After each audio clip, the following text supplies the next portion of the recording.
ఇదిగోండి, ఇది national highway 167A కొత్తగా నిర్మించిన హైవే అనమాట. మొన్నటిదాకా ఇప్పుడు నేను వచ్చే రోడ్డు లేనే లేదు. చూడండి, డైరెక్ట్గా మా అక్కడి నుంచి తోటవారిపాలెం కాడి నుంచి డైరెక్ట్గా హైవే నిర్మాణం జరుగుతూ ఉంది.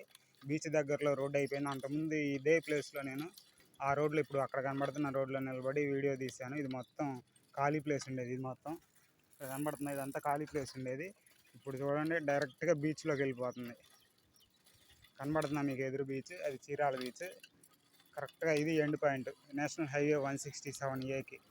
ఇటువైపు వెళ్తే రామాపురం, ఇటువైపు వెళ్తే చీరాల. ఇవ్వండి, మీకు అక్కడ బీచ్ కనబడతానే ఉండాలి. చూపిస్తాను. చీరాల బీచ్ దాకా వెళ్ళి మనం 15వ తారీఖు నుంచి రెగ్యులర్గా వీడియోస్ చేస్తాం కదా, అదే చీరాల బీచ్. 15వ తారీఖు నుంచి రెగ్యులర్గా వీడియోస్ వస్తాయి. 2 యూట్యూబ్ ఛానల్ వస్తాయి, లేకపోతే వచ్చే నెల నుంచి వస్తాయి.